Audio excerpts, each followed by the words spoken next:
talk about the book, but here's basic information about the book.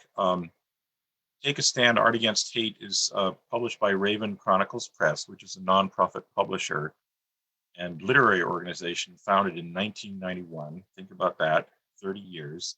It showcases diverse voices and viewpoints. The anthology is edited by Anna Phoebe Boucher, Thomas Hubbard, all three of whom are here tonight, so thank you.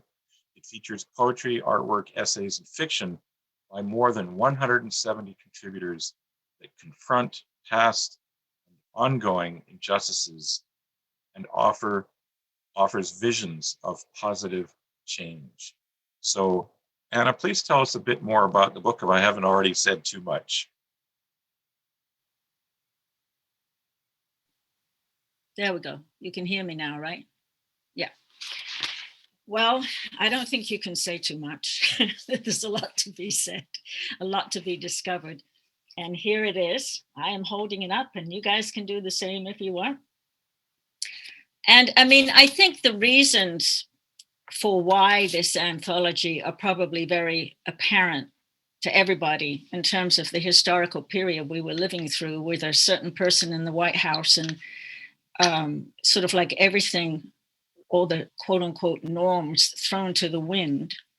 At the same time, in bringing this anthology into being, I think that Phoebe, Thomas, and I all felt very, very strongly that we did not want this to just be like an anti-Trump anthology, that there are systemic problems that go back to this country's founding that have been exacerbated and sort of like, lit up with Trump in the White House. But a lot of the things were not new. If it's just that they were laid bare. And for many people, there might have been a sense of newness. Oh my goodness, we haven't had children snatched from their parents before, when in actual fact, in our history, we most certainly have, both with slavery and Native American boarding schools. So it's like we really wanted to root this anthology in a sense of like where the problems began and bring it all the way up into this sort of explosion and into the present, and also make sure that in doing that, there was hope and light within the book. And I think it's very interesting, actually, when you look back on those same years and you look at the struggles that were taking place, starting with the Dakota pipeline struggle before Trump was ever actually in the White House, the Women's March, Me Too, just it goes on. And of course, the explosion last year with George Floyd's murder and the whole question of racial justice being taken up in a way it's never happened before. And terms like white supremacy and that legacy actually kind of becoming in people's vocabulary and sort of being addressed in a way that hasn't happened amongst many segments, particularly white America. And so I think this anthology kind of captures all that dynamic in some way. And of course, it's also behind the times. I mean, because we were aware as we were putting it together how fast things were moving and changing and developing. And so there was no way that we could, we couldn't stop things to make sure we had the latest included. But it gets to, I think there's so much variety in here that contains the seeds or addresses like George Floyd, for instance. His murder is not addressed in here, but the whole question of the history of racial injustice and racism in this country, systemic racism, is definitely addressed, as is police, people of color dealing with the police in a way that kind of like is part of life, that's addressed. And so that's a big part of what we were struggling with, how to sort of bring all that and can give it a shape and make it flow in some kind of logical way. The other thing is that we really wanted to be inclusive in terms of voices, to have voices that represented the entire population of this country in its diversity, as well as welcoming voices from other countries. And within that, both experienced and emerging writers. So we've got everything from Jericho Brown, who has since won the Pulitzer Prize, and two of the poems from that Pulitzer Prize winning book are in the anthology, along with other many very important literary figures, some of whom reached out to us, some of whom we reached out to, but they're part of it. And at the other end of the spectrum, we've got a high school student who's just emerging as a writer. We had a student, one of my students from Recovery Cafe, who had experienced 6.5 years of homelessness and was just beginning to process stuff through writing. And she's included in here. So you have this kind of range. And I think that's really, really important that we have that range, so that as much as possible, what's contained in here sort of is a testimony to the times we live in and the people who are a part of our society. So that's kind of, I could go on, but I won't. So thank you. I do have one question, either for you or Phoebe. When did the idea for the book start? Well, it started. I mean, at least in my mind, I know it. I mean, it started like way back. I mean, by the time we were on that women's march, the women's march. I mean, this idea was actually expressed in the march itself. Some of the others. So when was it sort of publicized though? Well, you see, the thing was that because we couldn't take it up right away due to other commitments and things that we were, and transitioning from, the journal to the press. So there was a lot of period. So it wasn't until fall of 2018, I guess, when we sort of really started to formulate working on it. But I think it came out when I worked with Esther. That's right, yeah. Mm-hmm. We put together the thing called Poets Against Hate, which was a reading at the public library. And to me, that's when I first started thinking about it. And Esther, that was kind of a large, we just let anybody read that wanted to. It was like 50 poets reading. I don't know if you guys remember that, but that was in 2016. So that was a way back. This had a long gestation, obviously. When was the book actually published? March last year? February 2020. Okay, so just think of what has happened since then. Yeah. It's staggering. Absolutely. Yeah. And how timely this book obviously is. And, I don't know about you, but it feels like there's things are brightening. Many reasons for that. But still there are problems. And what is said is relevant. But so, we all feel burdens are off me. I mean, I know that now that I've gone through, PT, whatever really, I've been in a terrible state for the last year, and I feel so much better now. Even though we have problems, but it's like, a different world. Yes. There's something to be said for not having to worry about what's going to happen politically now. Yes. So like there's a release and a relief going on, at least for a lot of people. Yeah. So again, thank you for that. Appreciate years of inspiration and the work to make all this happen. Also from you, Thomas, and everyone else who may have added their work, worked on it behind the scenes, and of course to all the contributors of the book as well. So we're here to showcase that. So I think we're ready for our first reader. If you're ready, Mark, I'll do a short introduction and turn this over to you, Mark.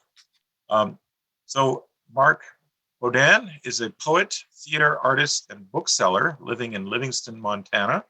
So thank you for joining us from a different time zone. Mark is the author of Life List Poems and the hitchhiking memoir, Vagabond Song. So everyone, please welcome Mark Baudin. Thank you. Oh, thank you so much. This is, wonderful to be part of this, incredible anthology, and to meet all of you. I wish it were in person, but maybe next time. I would love to buzz out your way for an in-person event sometime in the future. So I've got a few poems, and I thought I'd read the two that are in Take a Stand. Start with those, and then just a handful of other things that I think fit the theme. And we'll see how that works out. So the first one is actually from my book, Vagabond Song. The hitchhiking memoir, it blends poetry and prose together. So this is a poem that's out of that collection called El Sonido Del Mar Escalencio.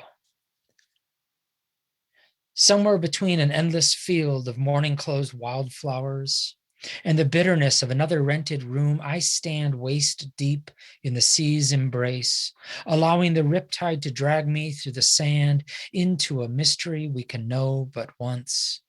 Listen. The way the wind sometimes catches a dead leaf and transforms it in the space of a pulse beat into a bird taking flight is the kind of miracle one should live for. I have been told you must never watch a bird fly past the horizon, or it will take a small part of your soul with it. But what is the soul, if not the sum of the flights of 1,000 birds? The sea at Puerto Madero is warmer than tears, eats continually at the feet of Chiapas, is sister not to the rivers of jungle valleys and coffee plantations, but to the patient volcanoes like Tacaná, thunder and haze of the Guatemalan border. We spent 2 days climbing, crossing the path of a death-offering snake, eating pan dulce with village children, and being questioned by the Mexican army on patrol looking for Zapatistas. When they find them, let each soldier fall to his knees and beg forgiveness for the last 500 years. Let them speak the names of the dead. Let their mouths be filled with the dust of the graves. Let this be true for every soldier, but more so for every priest of the Pentagon, every general of Wall Street, every tycoon of evangelism. Let it be true for you and me. The sound of the sea contains everything, swells out of control if we try to listen, overwhelms our capacity to hear until infinite sound becomes silence. El sonido del mar escalencio, 500 years in a single wave. Silencio. History rises and falls with a single tide. Silencio. It was the children who gave us sweet bread. We had nothing. Silencio. Always another bird with eyes of ocean takes to the sky. And then there's actually a version of that piece. Thank you. A version of that piece with some jazz musicians that's on YouTube and on my website if you want to hear it again, but with a better soundtrack. This one is also in the anthology and Take a Stand. It's called Mexican Unknown. Overgrown 2-track bloodhounds its nose up into the Chiricahua Mountains of Arizona, cresting near the gate of a forgotten cemetery where Mexican jays flash blue and gray from alligator juniper to Apache pine. And many graves unnamed, marked only with a metal plate, letters hammer-stamped one at a time into the rust. Mexican child or mine accident. but the one that silences the jays and drifts under my fingers like river stones, Mexican, unknown. At the Geronimo Memorial, an obelisk of cobblestones, a beehive that's lost its sting, a roadside non-attraction that doesn't mark the spot, but implies the proximity of the hero's surrender to the America First wall builders of their day. Beneath the assault of Border Patrol helicopters in a desert where they dump water tanks to guarantee that children will die. Some beautiful unknown has spray painted the 3-word prayer, Chinga la migra, in a language of lullaby and resistance, and true as the flights of corvids. So if that term isn't familiar, migra is basically the border and customs immigration people, and you probably all know what chinga means. Yeah. So this next one is from my newest book that just came out called Life List. It's kind of a field guide to the birds in poetry. Each poem is visited by a different bird. And this one I was written for the Yak Valley Forest Council up in the northwest corner of Montana, an important group doing good work. And it also is in honor of Save the Yellowstone Grizzly, another important group here. It's called 25 Bears. The promise of flycatchers hidden in the deep wood, tease of song from the shadows, the diamond light of water breaking into river's breath against the faces of rock. The caress of cedared wind and undulations of fir trees, standing room only on a west-facing slope. The scant clouds pawing their way across the sky blue sky that is nothing but sky blue. The taste of this coffee on the cabin's deck, high above the voicings of the Yak River, and all the rest of it, made richer by the fact of those remaining 25 grizzlies, somewhere out there, living their perfect ursine lives.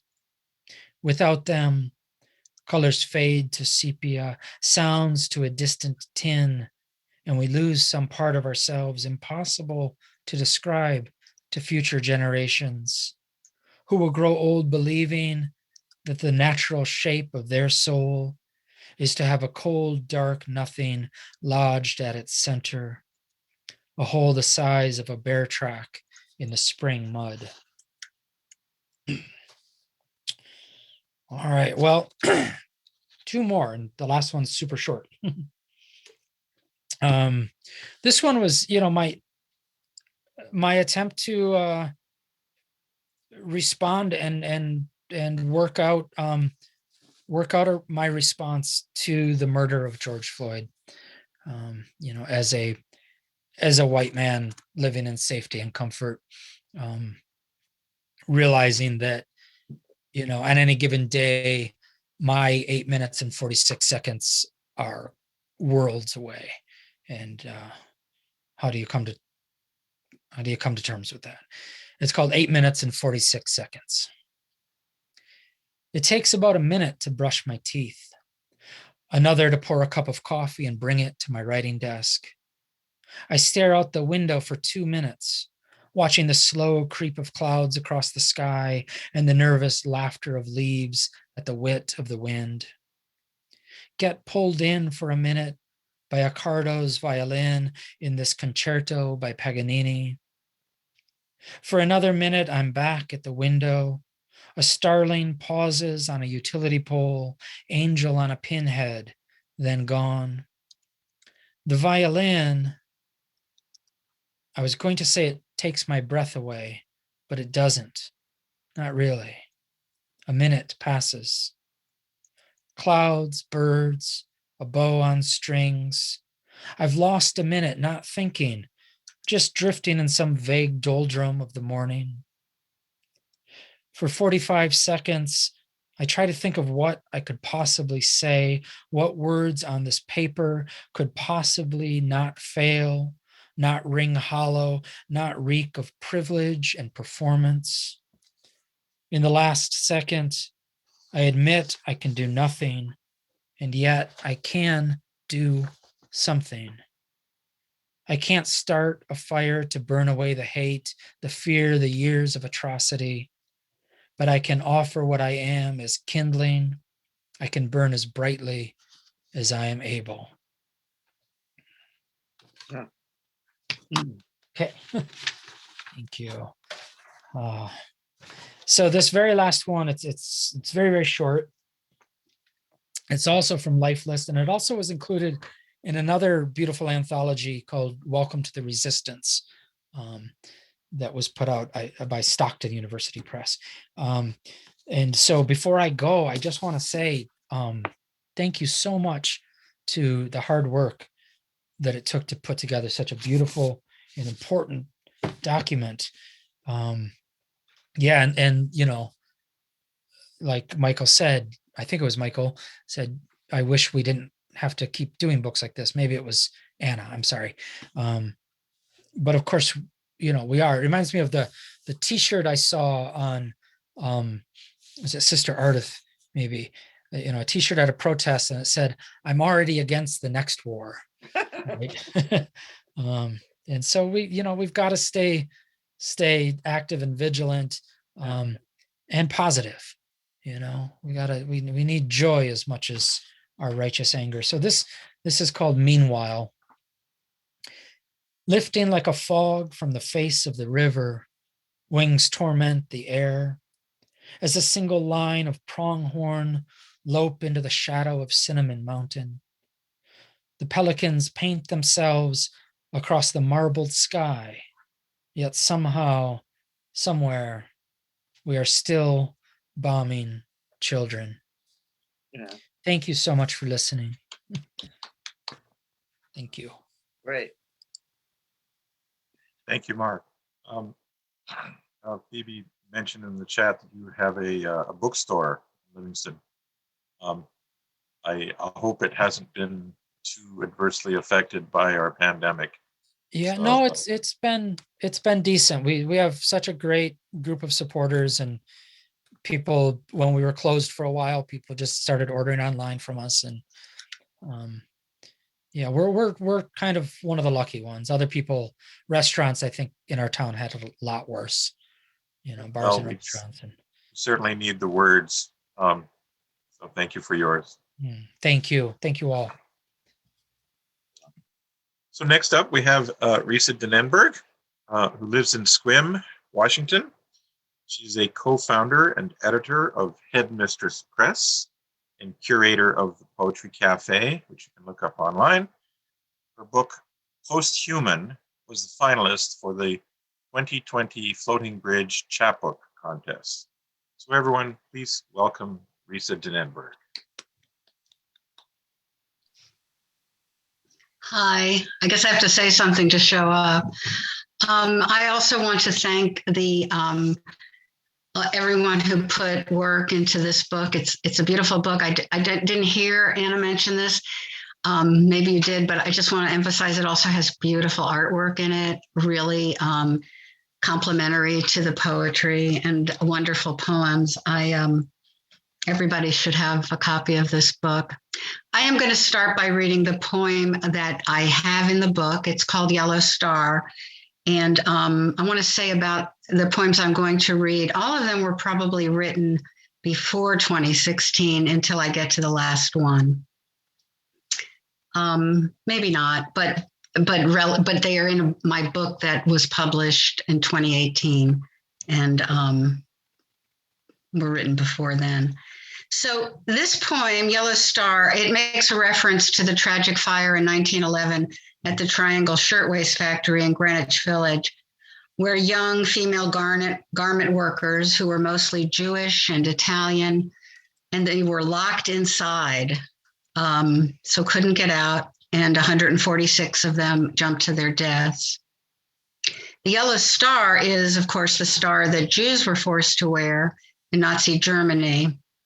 perhaps less known is that homosexuals were also forced to wear a star, and those were pink.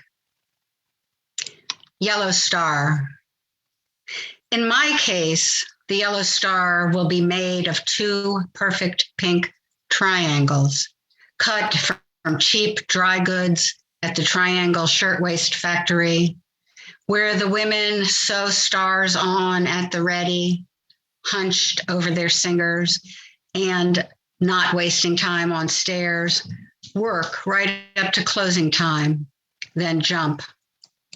They didn't want to die so young, and neither did the gay boys who died in droves at the close of the last century.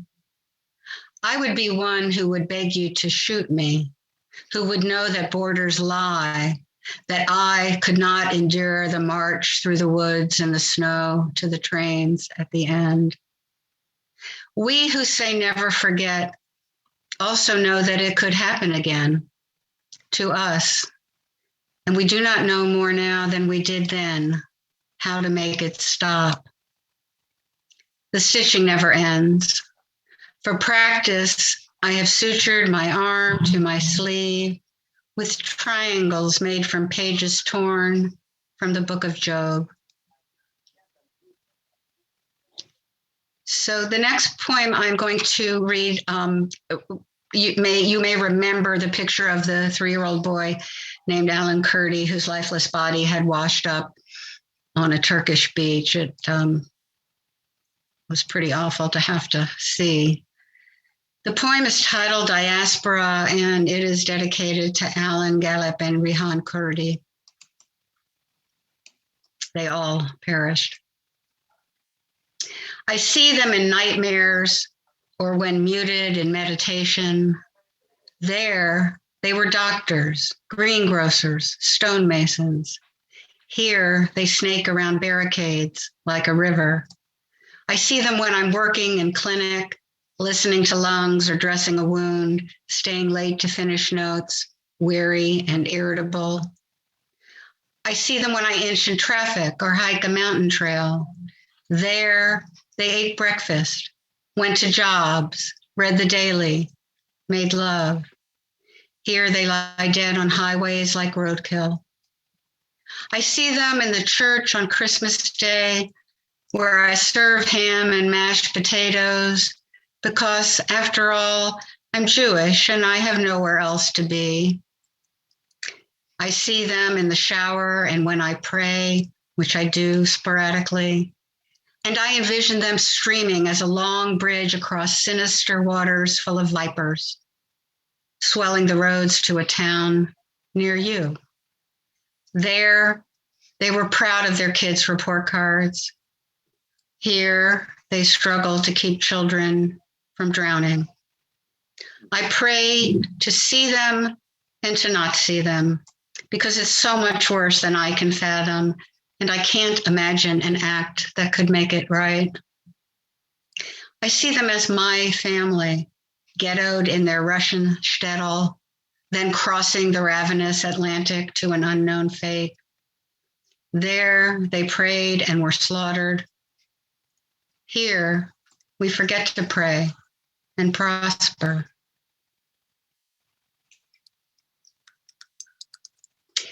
The next is Ice Would Suffice. How swift, how far the sea carries a body from shore. Empires fail, species are lost, spotted frogs and tufted puffins forsaken. After eons of fauna and flora, hominids have stood for mere years, baffled brains atop battered shoulders. In a murky blanket of heavens, an icy planet made of diamonds spins. Our sun winks like the star it was billions of years ago, without ambition. We bury bodies in shallow dirt, heedless of lacking space or how long our makeshift planet will host us. The next poem is Mourning After Murders, and it was written right after the the massacre at the Pulse nightclub, which was is a gay bar in Orlando, Florida. The event took place on 6/12/2016 when a gunman entered the club and murdered 39 people, injuring dozens of others. Another event you probably remember. Morning after murders. I knew I was changed when the memories began pouring over the disquiet and despair, tempering and cleansing me into a dwindling bar of soap, shapeless as tallow, dissolved in a split stream reflection, reminding me that I am queer. And to my utter consternation, lost as I had been in hibernation, still in need of some sort of caress, some clemency from the privation, a sudden urge for intimacy, for nuptials, for the bonds of kinship to offset the horror. The calloused pressure points on my soles that once evoked tears were roiling again, letting free sobs that embraced both loss and longing. I dreamt of the sister I never had, the one who died at birth, who flayed my flesh, now unfastened, to sprout this repatriation with my tribe.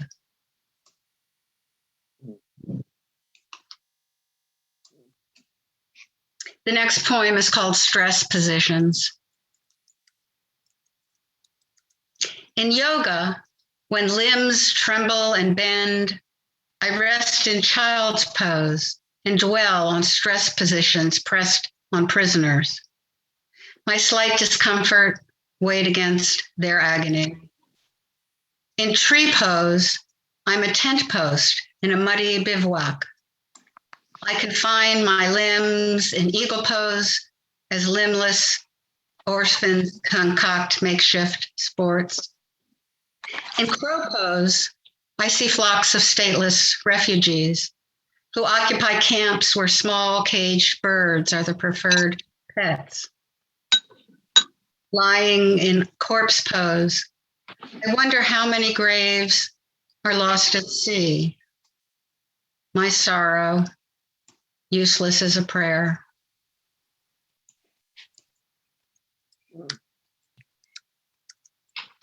This is one of a few pandemic poems that I wrote, and I am a nurse, so it seemed natural for me to want to write this poem, which I've titled Elegy in the ICU. To wake each morning and once again choose to go to work, to grab a cup and a donut, gown up, reuse your N95, add goggles and gloves, to feel lacking every time a call bell buzzes, to be a hand reaching out to say, stay, to watch the struggle and the surrender, to notify the family, to grip the phone while they sob, to not cry as you remove the tubes, to cleanse the body as tenderly as if she were your own mother, to cover her with a crisp white sheet, her body now groundless as grace. Wow. And I've got one last poem. This is a fairly new poem, and it's called Selfie Apocalypse. After decades of careening, we landed here, searching for a feather of hope, not a head in the oven. We spend most of our time trying to steer our solitary ships in the storm, but I knew the day would come when we'd see each other as enemies. We love what we love, and we hate what we don't love. Let's just say the world is too much with us. Or is it we are the world? When I was 17, so many wounded men told me to smile. My future vanished, as if a girl's smile could save them. In this town, our old and sick 90-somethings waiting in their wheelchair, baggy sweats worn over their depends, 2 world wars and a bowl of dust to eat when all the banks failed. No one tells their stories anymore. If I were prone to regrets, I'd admit I've failed to fully love what I love. I've failed the future. Our breasts are the drooping ice shelves of Antarctica. Our gall is burning and brimmed with stones. Denial hung on fragile limbs until they snapped. I hate to close the book with this sad refrain. I'd rather toast the future, say, phew, we barely dodged that one. But all of Cascadia is burning. It's a miracle. You can stare right into the sun and not go blind. Oh. Beautiful. So thank you. Thank you. Thank you.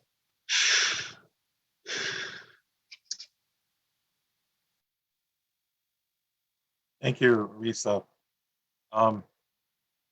And before I forget, I just posted into the chat, if for anyone who wants to order a copy of the book, Take a Stand, I've put the link into the chat. And thank you, Lisa, for representing, or at least partially, maybe others who are representing too, healthcare workers who are heroes among us. And there's all sorts of people who are a different kind of hero right now, and thank you for being one of them. Yeah. In whatever capacity you are doing that. And thank you for your words.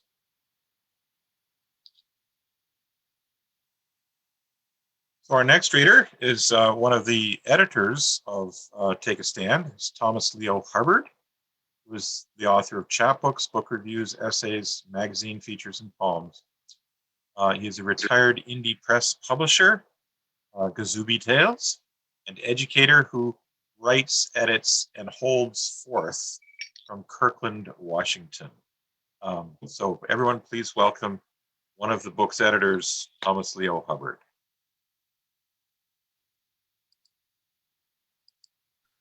Yes. I want to thank you, Michael, for putting on this and other shows and being a firm pillar in the area's literary community. And I want to thank everyone who's here. And I want to thank my co-editors for being the driving force behind this book. And Lord, just thank everybody. I'm beginning by reading the piece that I gave to the book.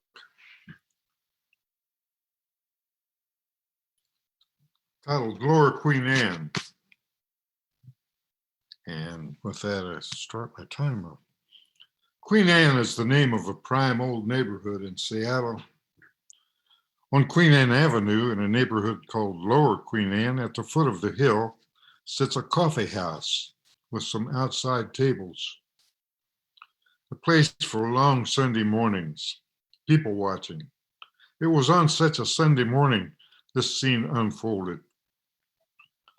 So this Phyllis sits right now, Sunday morning, at one of the outside tables, smoking a cigarette and drinking a paper cup of coffee from a different stand nearby. His orange, yellow, and white striped trousers argue with the electric lime green rain jacket he wears over a dark blue hooded sweatshirt. Cheap running shoes and whiskers complete his outfit, and he appears to be well into his 50s. Lines on this man's face tell of new starts that didn't work, of damp-skinned mornings beside women he needed to escape. It tells of realization that the love of his life would not be coming back, ever. And the lines on his face tell of leaving home. No, not some cheap place he was staying, but rather leaving the very idea, the very concept of home, leaving it behind. lines in his face. Speaks softly, so softly, of gathering determination to make it through another day. He looks from side to side, hands fidgeting at his crossed knees, one sheep running shoe on the ground, while the other moves idly in the air, white cotton sock tops showing. He begins talking to nobody, to all the world. And then suddenly he's gone, walking carefully up Queen Anne Avenue, walking up that hill past apartment buildings far beyond his means, places where he could never even be allowed in the lobby. He's gone, walking slowly up that hill, and all the lunches his mother may have packed for him, the meals he sat down to, the conversations, close shaves he escaped and those he didn't, ball games he played, scenes he saw, songs he sang, kites he flew, lovers he knew, dogs of his childhood, days he skipped and buddies he skipped with, the letters he wrote, cars he wore out or wrecked, cold nights he wished for family while shivering alone, all gone along with him, stuffed inside the hood of that old blue sweatshirt, and headed for whatever comfort they were showing. I wrote that piece to try to drive home the idea of everybody's inherent value. I want to read another piece that I wrote some time ago. It's nothing new at all, but I'm including this piece in honor of the normalcy that we are just beginning to return to, and that maybe we'll get back to someday.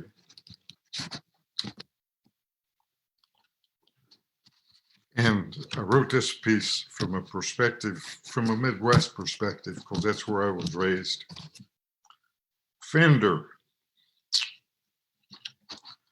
for our grandparents. Faintly calling from the back corner of an old junkyard, a rotting hulk builds me approach, pause. The turn of metal in this old Ford Fender speaks as my hand rubs over it, fingers flat against the smooth curve of time gone by. The turn of metal stamped long ago from steel of global righteousness in a mill now closed with blind windows agape. Metal stamped on a huge machine long ago by a man now gone, whose forgotten wages brought bicycles for the kids, bought a washing machine for the wife, bought whiskey for the memories he'd packed with him to those northern factories in the moment of his life, in the morning of his life, I'm sorry. The same smooth curve that defined existence for how many June bugs along evening highways and two-lane paths. The same turn of metal that gleamed from afternoon washes in the gravel drive there beside the front porch where an old-style gentleman carved neat chunks of watermelon with a pocket knife and fed himself without ever a drop on that Sunday suit he wore as he sat justified in a swing.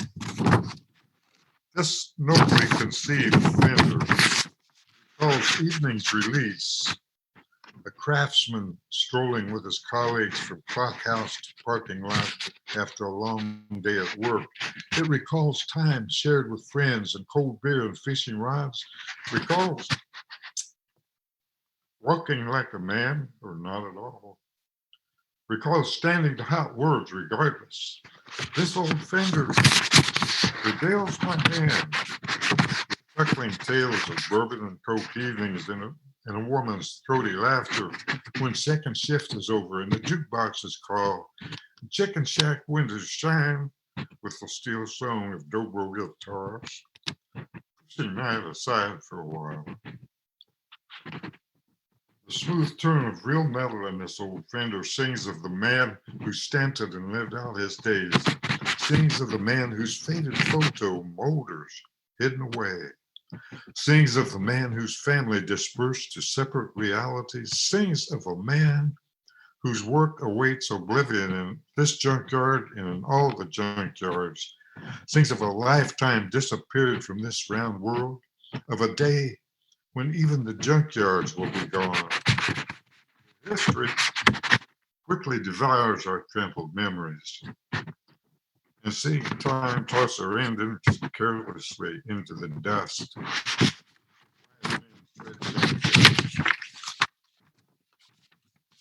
Another piece, let's see, I'm up to 7 minutes now, okay. This is a piece that's pretty new, and it kind of tells us that we've got more of this coming. This morning's blues didn't even wait for me to wake up. No, they got right in bed with me, maybe because they felt some sympathy. What with me lying there by myself, missing that woman, missing that sweet, warm, easy smile. Or maybe it was just time for them to come back around. Yes, blues right on schedule the way they do from time to time, coming in pattern nobody can predict except for the way they always visit at a time when I can fully appreciate them. So daylight had almost finished prying open my eyes. There was no use pulling the quilt up, reaching for a pillow to restore the comfort of just being, just floating in sleep, because the blues was eager for a day-long tussle. I called in the coffee brigade, but it went down in bitter defeat. Nothing but maybe hiding at my desk so I could write this message to the world, telling everyone to run for the high ground. A big mess of blues is coming through. And it looks as though I've got plenty of time for one more short one. Well, I'm going to pass that for right now. I'm going to leave it like it is. And I explained to everybody that the reason I'm not raising my hands to all the good stuff that's being read is that at this point in my life, I can't raise my arms above the table anymore. So if I smile, that means I'm raising my hand or clapping, okay? And I'll give my time back to whoever's next. Thank you, Michael. Thank you, Thomas. A question for you, though, about the editing process. Can you think of a highlight of the editing process, or like say something that was really rewarding or special for you in the whole process in working on this book? The editing process had a highlight. Yeah. Every day when I sat down at my desk to read what came in.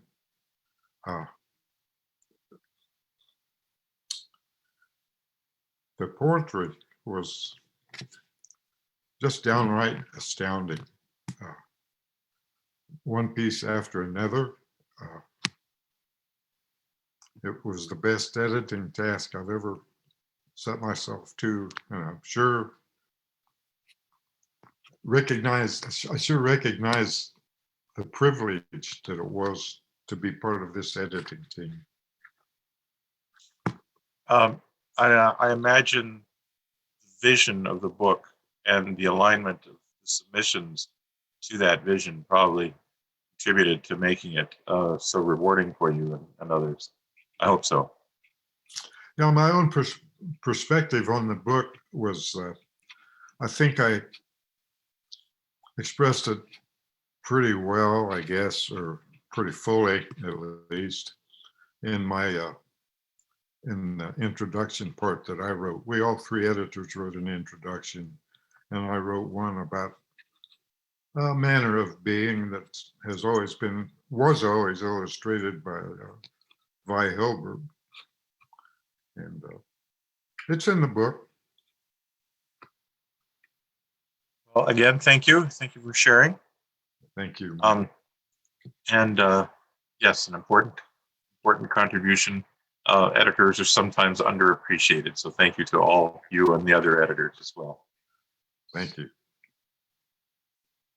So next we have Tamam Khan, who lives just north of San Francisco and has authored 2 poetry books on the women of early Islam, including Untold, A History of the Wives of Prophet Muhammad. So everyone, please welcome Tamam Khan.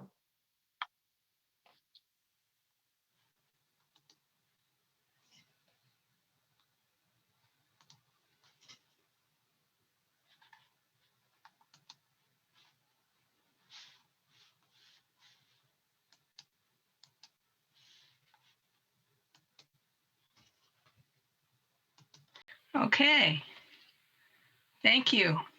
I'm delighted to be in this glorious book, and I'm going to read to you from a section on evidence. This poem is called Nurse's Day. Sayyida Zainab was the granddaughter of Prophet Muhammad. Her shrine is as respected as the Lincoln Memorial. This poem speaks to the explosions near the shrine. Her healing energy gives her the title Nurse, and February 25th is Nurse's Day in Syria and Iran. Nurse's Day.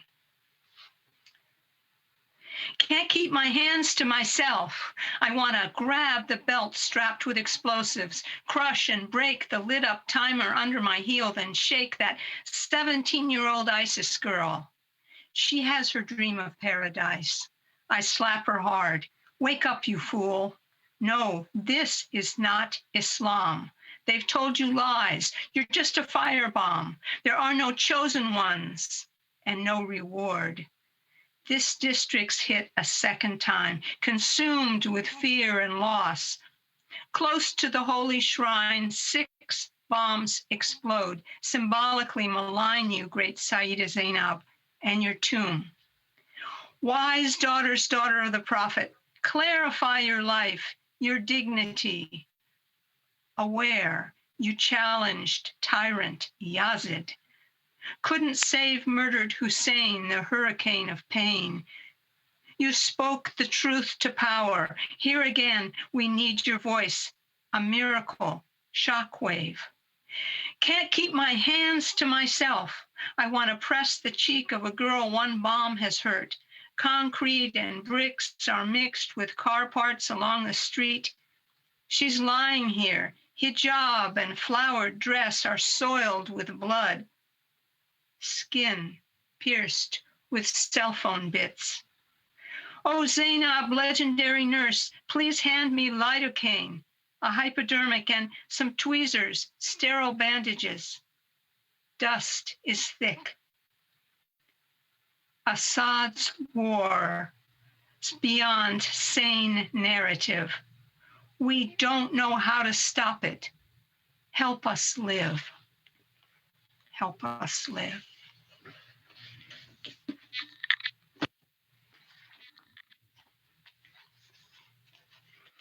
This next poem speaks to the situation that we have at the border with the children who are trying to come into this country. I'm telling you, my granddaughters are not held in cages with blankets of foil. They eat mac and cheese, sip lemonade on the porch above the garden. Their mother brings sweaters and warm pie. It's a kind of salvation for me that they are okay. The girls are not hearing explosions, breathing bomb dust, not told to blow themselves up in God's name. They are not on a raft at sea. I am not at sea. My bed is not a raft. My bed with fluffy pillows is in a mountain room with a front door by the driveway. My belt is not strapped with explosives. My belt holds eyeglasses, a pouch with lip gloss, a pen, and some cash. It has 2 zippers. I'm telling you the details because I can. My feet are without dirt and wounds and bruises, nor numb with cold from the water splashing them.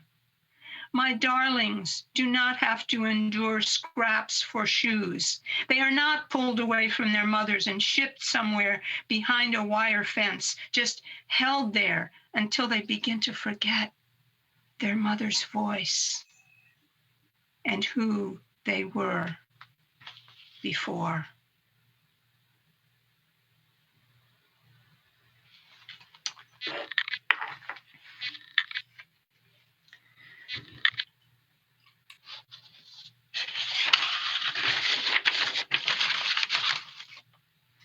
So there's a figure who's very well known in the whole Middle East and perhaps all the way over to India, named Rabia of Basra from Iraq. And she's an 8th century woman, saint of Islam and the world Sufi tradition. Those who write about her elevate her with flowery words. My poems about her try to bring her into present time.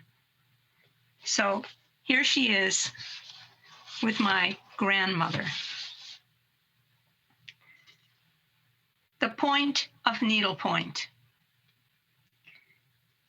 The house of my childhood smells of lavender and old leather books, a low mahogany table framed by a tall Victorian archway that opens to the room where 2 women are talking.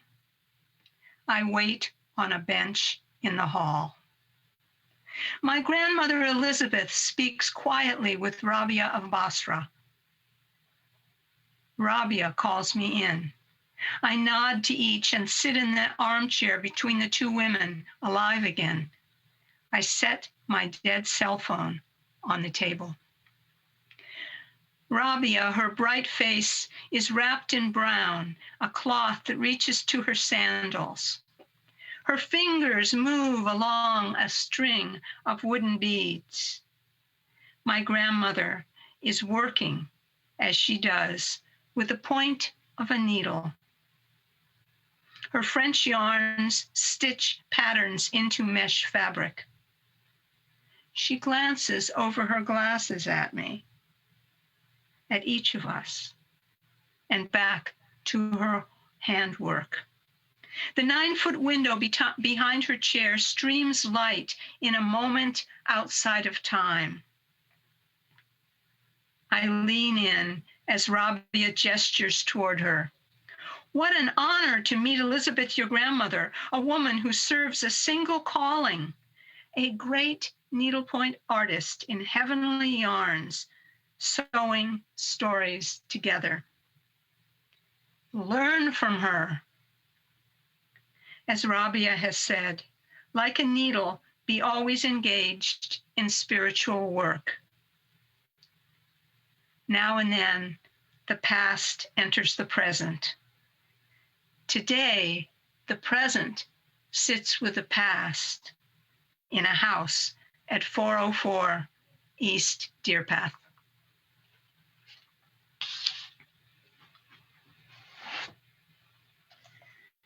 So the last one I'm going to do is also connecting the past and the present, bringing a character from history, a very important character, actually, the daughter of Prophet Muhammad, Fatima, who in a way was able to bring the Shia and the Sunni together through her life because she's respected and appreciated by both.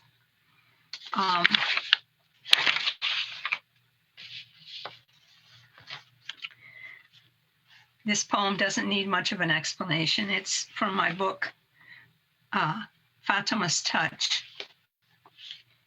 In flight, Fatima, daughter of Khadija, is a pilot. She is trustworthy as salt. Her knowledge demystifies navigational instruments. She holds a perfect safety record. The Prophet has a seat in economy class. The airline lets him ride free. He stretches and yawns, works the crossword with a number 2 pencil. He is looking for a short word for handlers of history. He is thinking about the usefulness of an eraser, the technology of flight. Revelation, a matter of fuel, acceleration, lift. He contemplates the pilot's job to crease a brief diagonal in the sky's fabric, then fly the 747 at 3,800 feet. Fatima does this. He is pleased, he tells himself, to be in her hands. He taps his eraser on the tray table and pauses. A 4-letter word that begins with the letter B considers scholars and mangled meanings. That is what they made of his work, his life, the message.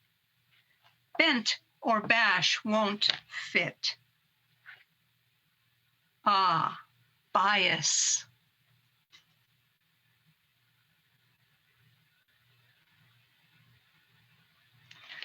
So thank you for including me in this wonderful reading. And it's with great appreciation that I look at this book and suggest it to various people to read. It's very important, and we need to keep those stories going so that we can understand what's happening in the world. Thanks.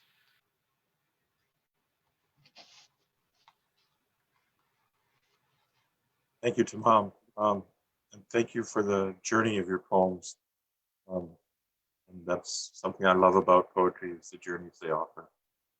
You're welcome. So next we have Susanna Praver Perez, and now I think I'm saying it wrong, aren't I? Praver.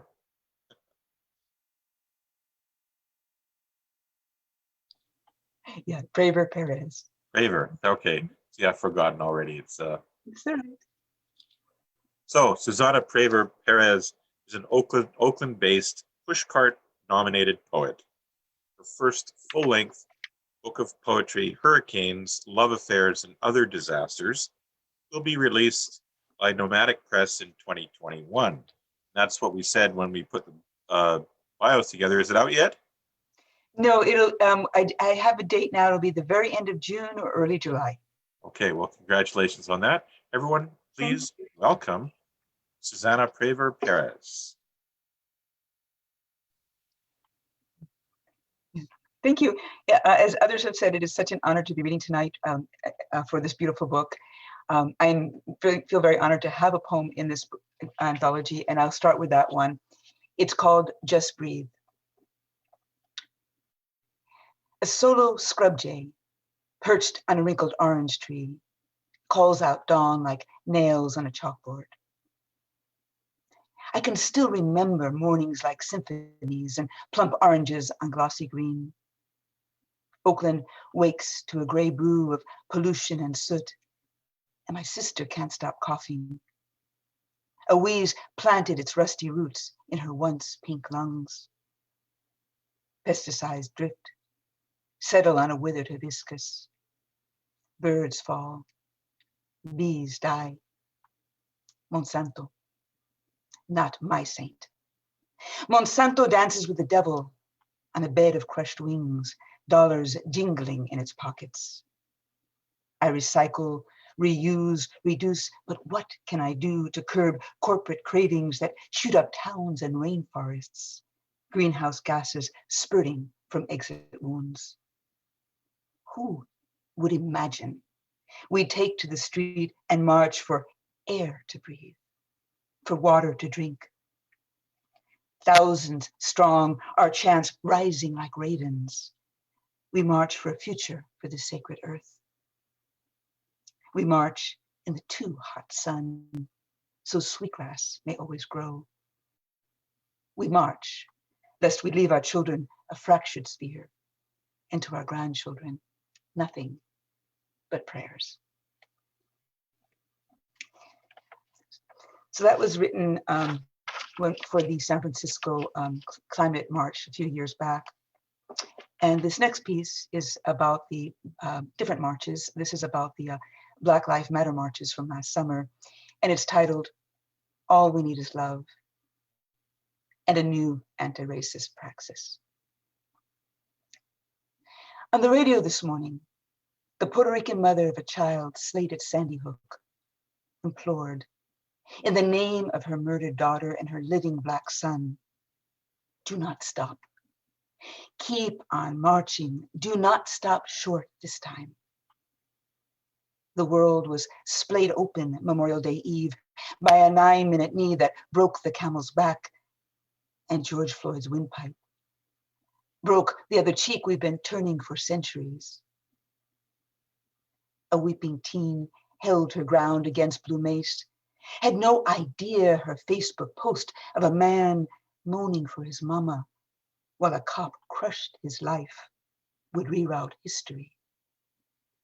The world paused on its axis. Fire and throat, sacred rage and indignant love, heart's prayers painted on boarded buildings. Molecules trill beneath 50 million feet, path no longer immutable, gravity shifting with unity's weight. Do not stop. In the name of Breonna Taylor and Ahmaud Arbery, in the name of too many names to name, in the name of the never named, keep on marching. Till we reach the corner of Justice and Main Street, where every mother's child can breathe. Do not stop short this time. Thank you. This next piece, I had no intention to read tonight.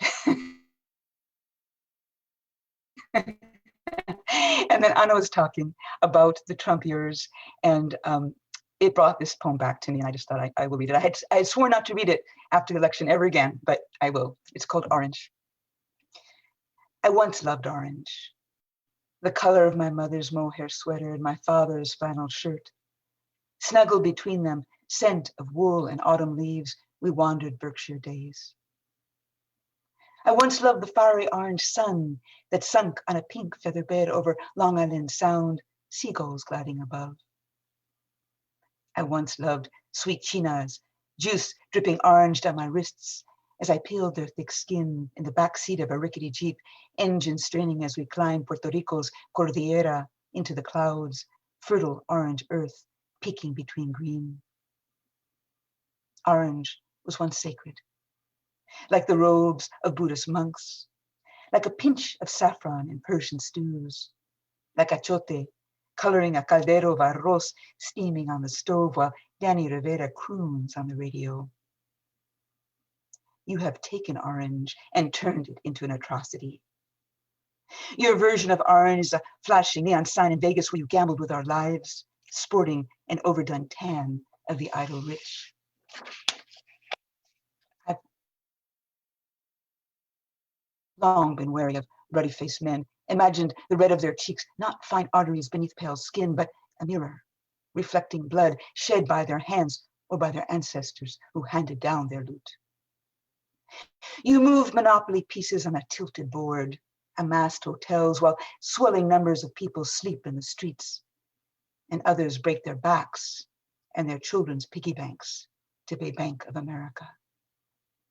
You damaged decency, poured gasoline on simmering bigotry, and lit it with an orange match. Keep your damn orange. The orange stink of a polluted pond, eco-friendly laws tossed in your dumpster, the orange air when the sun couldn't shine through a fire ash, the orange rust that accumulates in a heart whose owner has forgotten how to use it. I take back my orange. Apricot and peach hanging heavy on leafy limbs, the cantaloupe walls of my kitchen, the soft orange glow of dawn. So good riddance to that man. And this next piece is one of the atrocities that Trump actually did. My book deals a lot with the aftermath of Hurricane Maria on Puerto Rico. And as people may have heard, the Biden administration just released some funds for the recovery 3 years later. Oh, well, 3 years later, actually. And this was money withheld by Trump. And the consequence was somewhere around 4,000 deaths, including my aunt. And so this piece is a piece of resilience, but it also is a piece of remembrance. How to keep cool when a hurricane knocks out the fire grid. Excuse me, how to keep cool when a hurricane knocks out the power grid. Do not call up wind. You already know the great god Urukan, who spew his bitter breath on you. Do not speak his words. They have already burned your mouth, tumbled your walls, beheaded your palm trees. Do call up breeze, that delicate air found on the wings of colibris and sea foam, scent of salistre, a trail of perfume in Yamaya's blue wake. Do not call up snow, that blanket of whiteness Theo Joe sent photos of from Nueva York, seeking the sustenance those from the north made so hard to find. Fields of the Andes buried beneath concrete and debt. Do call upon the white sparkle of rain that doubles as drink and nurtures veiled roots. Boil yuca y lluvia till your abuela appears in the vapor, agua de coco cupped in her wrinkled hands. Do not give up as you stand in line 5 hours to buy gasoline for generators that poison your lungs and fill your ears with shrill, like the wail of 4,000 dead decomposing in the tropical sun. Do hang a hammock on a rooftop where you can see the moon and stars and remember the great god Urukan was your great-great-great-grandfather. And your bones are carved of ironwood. Your blood, a braid of many mothers, espiritu long and strong as a Rio Grande de Luisa. Yes, one day there will be cool Jugo de Parcha to sip again, because resilience will always be your middle name.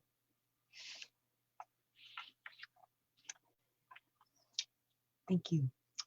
This next piece is a pandemic poem written 2 months ago after a poem by Lucille Clifton, and this piece is called Grounded. Here, between starshine and soil, I lay myself before you. You, raven, gliding high overhead, see me sit atop a ridge of clay, watch the bay glisten below. For 10 months, I've been confined to 10 square blocks. Take the same walk day after day after day. For 10 months, I've watched the Oakland airport from this ridge, planes once spouting into the sky like a geyser, now just a trickle. I once rode those planes to dizzying places. Now I am grounded, naked feet in moist soil. The atoms and molecules that I am contained within the boundaries of my skin. The stardust and spirit that I am, untethered. And I'm going to close with another piece about stardust and skin. And as epigraph, I want to offer a line from a poem by Norm Maddox from Get Home Safe, in which he says, things happen inside our skin that we can only witness. Skin. A sizzle under my right scapula. An itch that craves a delicious scratch. A sting 3 generations deep, 3 generations back. Birth in a land I'll never know. One can't know a place that no longer exists, quarry of genocidal schemes. Within our skin, inborn knowledge seeps through our pores. I see my ancestors in the wrinkles around my eyes, watch my slender ankles thicken, my grandmother's feet laced in orthopedic heels. I feel my mother's fingers as a curl caresses my cheek. One day, I too will be but bone in memory. But in the pause, I lay down a matrix of feather and verse, paint with glitter to remember the stardust beyond skin, from which we come and to which we will return. One day, I will be just a bridge of bone and canto, swaying like a hammock across a chasm in moonlight. Watch for me among the Pleiades. Thank you.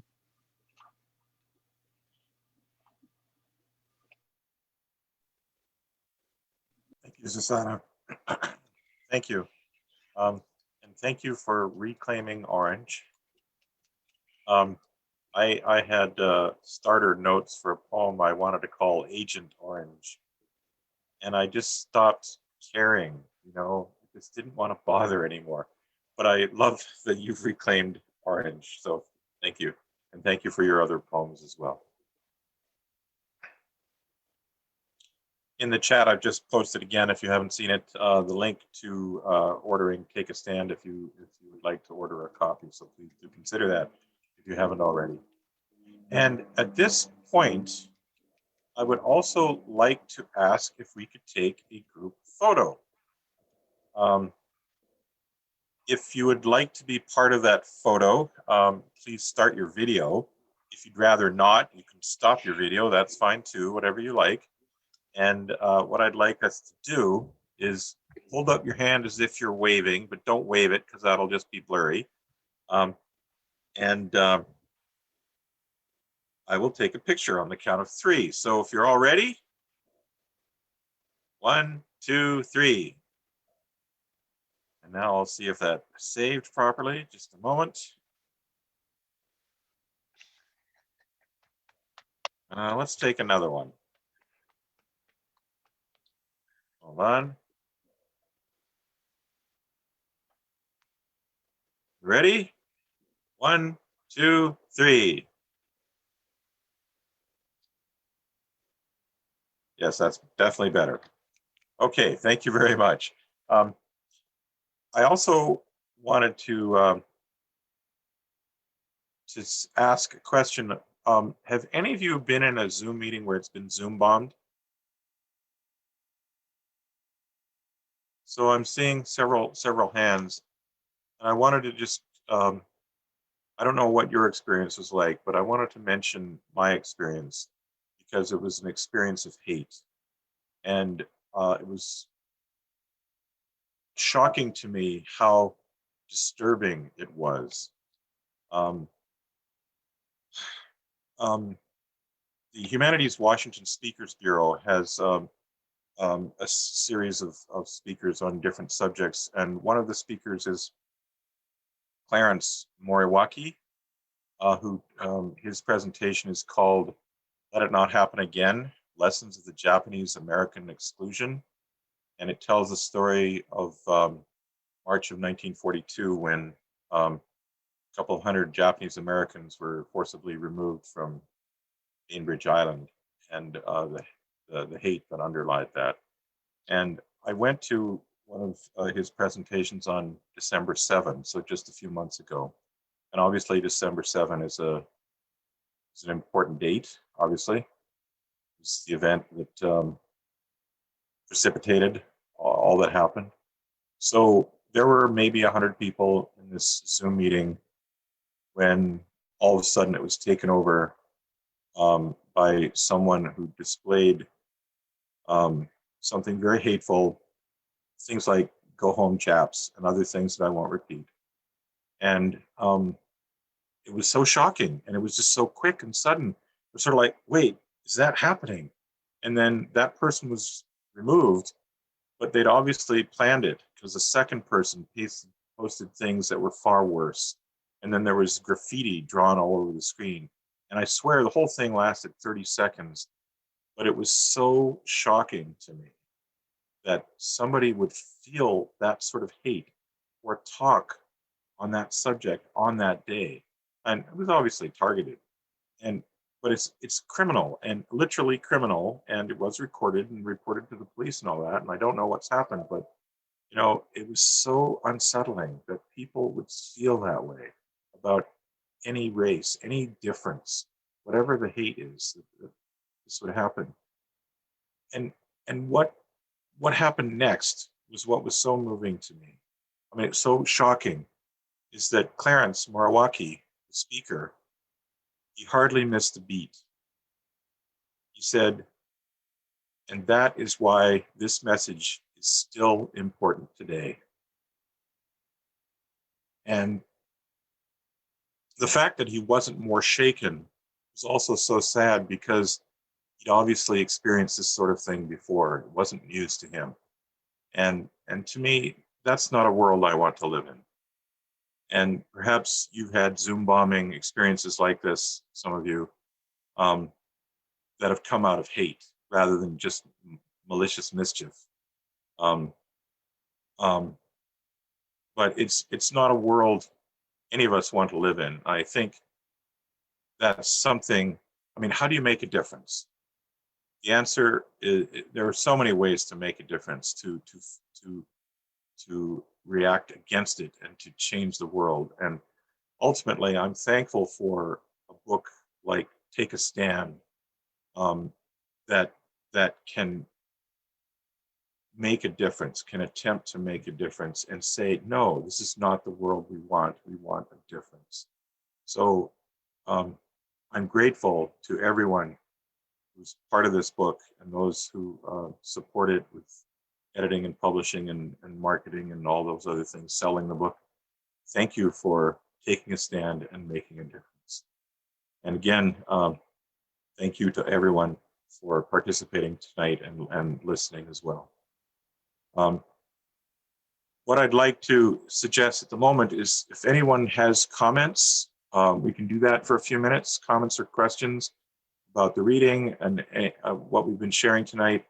Let's do that for a few minutes, and then we'll have our open mic reading, which I'll explain in a moment. So please stick around for that. Any comments or reactions? I have a comment, Michael. Yes. I think that you have done one of the best moderating jobs that I've seen in a long time. And thank you for sharing that Wendell Berry. It made me cry. Maybe it gave you hope, but it made me very sad, but it was beautiful. But anyway, I thank you for the job you've done tonight. You've been marvelous. Thank you. Thank you. If I may say, it's the nature of the reading tonight and the quality of the book. It sort of is a motive for me to raise my game, if that's what's happened. So thank you all. Any other comments or, yeah. Yeah, I wanted to make a comment because I'm not good on chat. I have to sort of stay with the reading. I can't go back and forth. So I haven't written any comments, but I just wanted to say how enriched the anthology kind of felt from the other poems that people brought in tonight. You know, I mean, I'm hearing them and there's this sort of like this editor piece of me of like, oh, I wish we'd had that in there too. And that was kind of happening over and over again.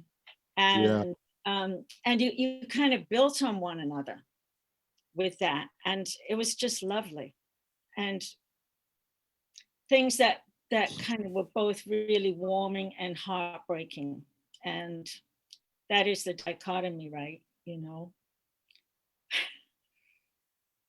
Anyway, I just wanted to say that. I'm glad you said it.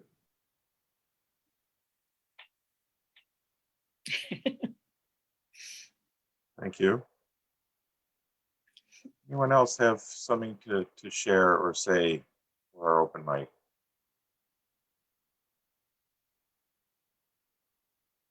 Well, on that note then. Maybe Ann Spears has a poem to read. Do you, Ann? So we'll do our open mic. Okay. We'll do our open mic now. And this is pretty casual, and I would like to give everyone an open mic license to lighten things up if you want. Don't feel you have to necessarily attribute similar poems as to what we've heard. Say whatever you need to or want to share. If you are interested in reading for the open mic, and there may just be a few of you, Raise your hand. Okay, got two. Okay. You were volunteered too, Anne. Maybe you could read too. You were muted, and Oh, not tonight, but I will say that even on lovely Vashon Island, anti-Asian hate is alive. My relatives meet it in retail establishments, and the beach has visitors each spring, Asian visitors, large families each spring, digging gooey ducks and their families, and it's headed toward a crisis this year. So that's my poem. Thank you, Michael. all right. Yay. Thank you, Phoebe. Thank you. So I think, Nora, would you like to read for us? 3 or 4 minutes, which would be good. It's a short one. Okay. And it's really more of a love poem than a hate poem. Homage to fry bread from Chaco Grill, Cuba, New Mexico. Fry bread, thin bread, hot from the skillet, just enough grease to taste. Chewy bread. You know as you eat, it's real bread. Smother it with toppings and you have a Navajo taco. Sprinkle it with sugar. But this fry bread, made by a handsome Diné warrior, this spellbinding, waist-loving, finger-burning, hot fry bread is slathered in honey. Sticky love at its best. Yeah.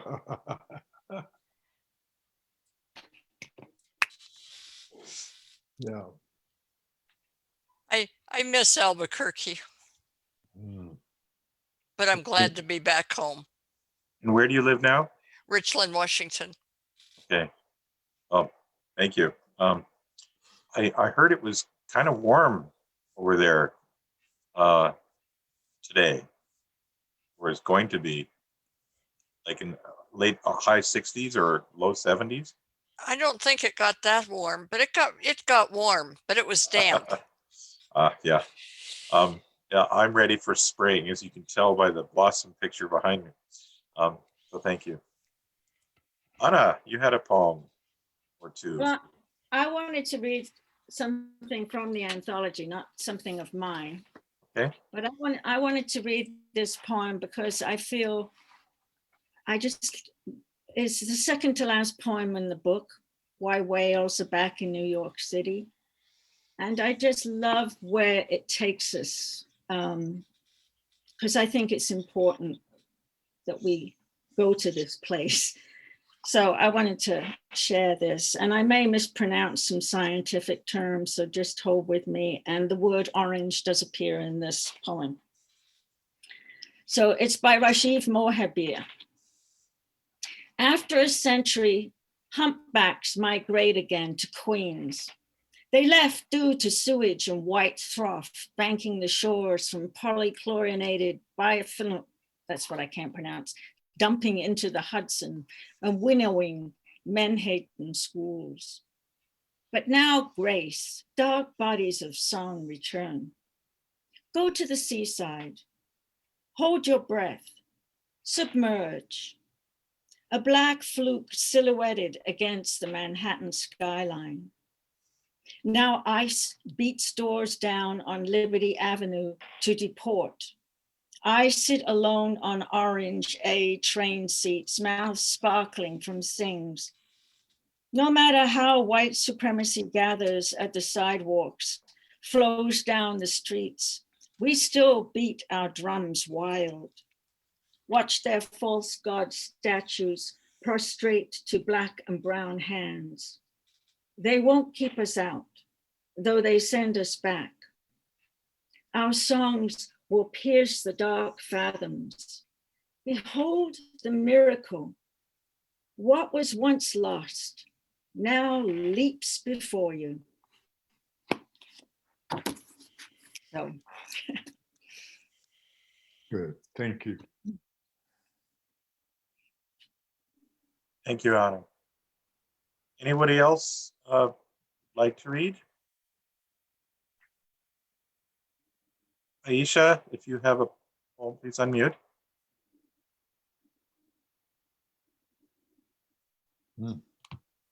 Thank you. Well, I haven't read out loud in a group, just with my writing partner. So I'm just going to jump in. I wrote this the night before Easter, when I was really moved, by all the trucks moving the bodies out of the towns in Italy. And I started it out, with a big word I've tried to edit, but I don't know. Anyway, the night before Easter, the Corona Chronicles. Inchoate, the beginning. Dragging man in biosuits. Determination and fear reign. Fools and folly. A rabid invisible beast. Spreads among friends. Embraces loved ones. Suffocates indiscriminately. With deadly intention.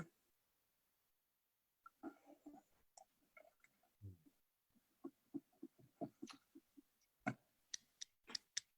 was a long time ago. Thank you. And where are you zooming in from?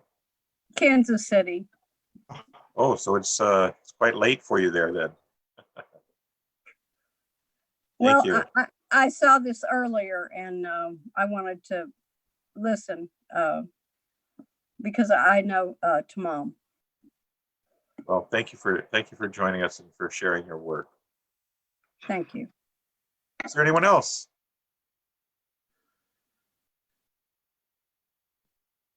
So in the chat, I've posted a link for the next SoulFood Poetry Night reading, which will be on April 15, which I was going to say is tax day, but that's been postponed till May 17, apparently.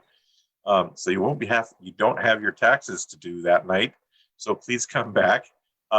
And for that reading, we are featuring Lost Poems, they're called, by Jack McCarthy, who's a performance poetry legend. And there was a posthumous collection of his poetry called Allow the Light. It was published last year by Right Bloody Publishing. And we will have 8 contributors to the book who will share poems by Jack as a tribute reading for him. So if you check that link out, there's information there. The Zoom link and Facebook event still needs to be posted, but you can check that out. Please do come back and share your work and join in the celebration for Jack McCarthy, who, I don't know, a few of you may have known him. Yeah, I did. At least Phoebe and Thomas. He was a remarkable poet, and I don't know if this makes sense. It probably will to those of you who ever met him.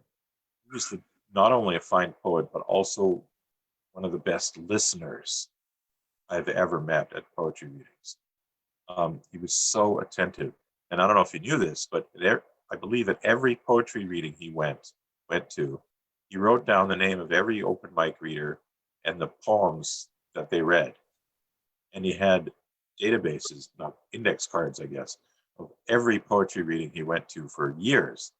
And this is part of his attentive listening. And he was remarkable. And I think it made him a better poet too, because he wrote with attentiveness and awareness of his audience and what he was saying and the effect he was having.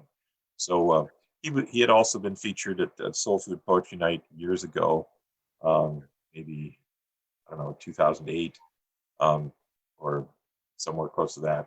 And of course, many people in this area here knew him very well. So yeah, please come back next month, April 15, for a tribute to Jack McCarthy. And if I may, I would like to share a poem of mine. fire it up here. It's called On the Way Home on an Ordinary Day. In fact, I'm going to share my screen here. Follow along. Like. Hopefully you can see that. On the way home on an ordinary day. She's just dropped off her kids at school on a frosty morning. Drives to the grocery store, buys broccoli, organic bread, and AA batteries. Gets a mocha at the drive-thru. Pays with quarters from the glove box. Drops off her husband's suit and 3 dress shirts at the dry cleaner. Sticks the claim tag in the visor.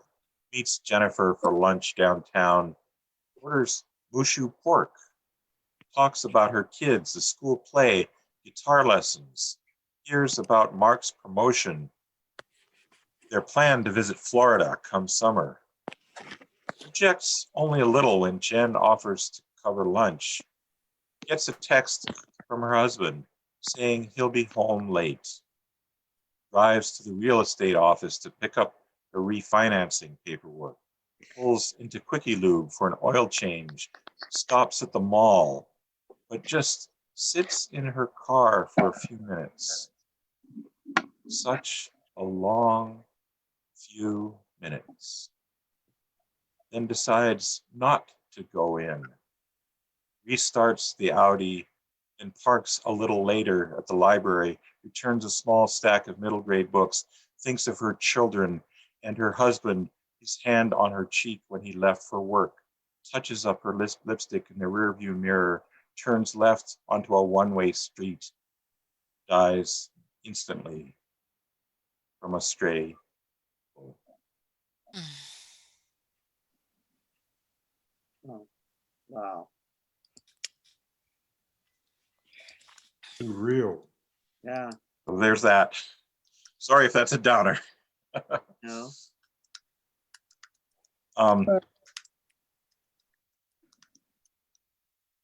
Perhaps a better way to end would be for me to read the piece of Wild Things again. Let's end with that. Yeah. Wendell Berry. Gotta love Wendell Berry. Yeah. Yeah. Piece of Wild Things. Yeah.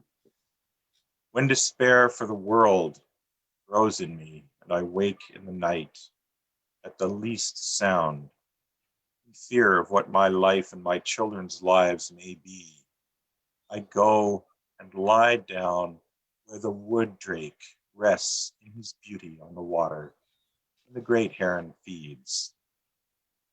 I come into the peace of wild things, who do not tax their lives with forethought of grief. I come into the presence of still water, and I feel above me the day-blind stars waiting with their light. For time, I rest in the grace of the world and am free. Thank you, Michael. Thank you, Michael. Thank you, everyone. This has been Another a good very, night. very moving reading from everyone, and I'm glad for our open mic readers too. So thank you, everybody. Thank you. Thank you all. Good night, Michael. Good night, Thomas. Good night, Phoebe. Good night, Ann. Thank you, everyone. Good night, Mark. Good night, Michael. Good Good night, Anna. Good night, Risa. Hey, John Good night, Boy. Moon. See you tomorrow, Anna. Pleasant dreams, everyone. I'm out of here. Yeah. Can anybody say good night, Phoebe? Yeah. Good night, Good night, Phoebe. Phoebe. Night. Good night. Love you all.